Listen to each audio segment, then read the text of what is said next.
15 জন খতম পড়তে গেলাম, কিন্তু খতম পূর্ণভাবে শেষ করতে পারলাম না।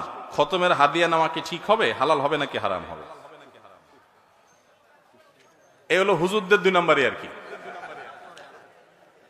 খতম পড়তে গেছেন 15 জন মিলে, কোরআনে কারিম 2 পারা করে পড়বেন, অথবা যে খতমই হোক।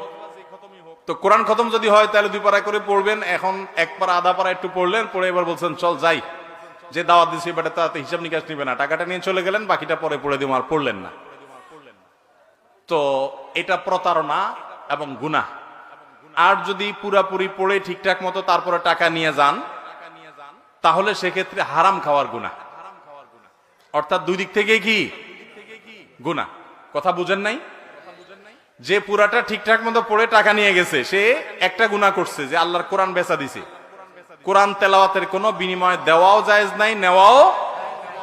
আমাদের দেশে এখনো গ্রামে শহরে অনেক জায়গায় খতম পড়াই আমরা, আছে না নাই? আমি বলি, যারা টাকা পয়সা দিয়া খতম পড়ান তাদের আমও যায় ছালাও যায়। কিভাবে আম ছালা যায় একটু ব্যাখ্যা করি। আল্লাহ কোরআনে বলেছেন লাইসালিল ইনসানি ইল্লা মা সাআ। কোরআনে কারিমে অন্তত 7 জায়গায় আল্লাহ তাআলা এই বিষয়ে কথা বলেছেন। ওয়াল্লা তাযিরু ওয়াজরাতুন উযরা উখরা। কারোর পাপের বোঝাও কে বহন করবে না, কারোর সওয়াবের বোঝাও আরেকজন পাবে। যে নামাজ পড়বে সওয়াব সে পাবে। ব্যালেন্স এরকম ট্রান্সফার করা যায়, নামাজের সওয়াব এরকম ট্রান্সফার করা। আমি নামাজ পড়ে বলবো ঠিক আছে আপনারা সওয়াব অ্যাকাউন্টে দিয়ে দিলাম, এরকম কোন সুযোগ। আমি কোরআন তেলাওয়াত করলাম, করে বললাম যে ঠিক আছে এটা আপনারা দিয়ে দিলাম।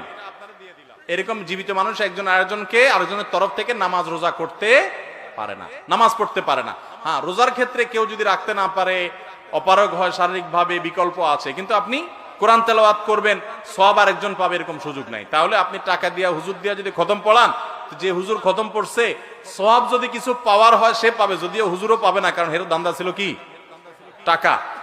আর আপনি সওয়াব তো পাইলেন না, উল্টা আরো খাওয়াইলেন, টাকাও দিলেন, তাহলে আমও গেল ছালাও গেল। আল্লাহ আমাদেরকে বুঝার তৌফিক দান করুন। নিজের তেলাওয়াত নিজে করবেন, নিজের দোয়া নিজে করবেন।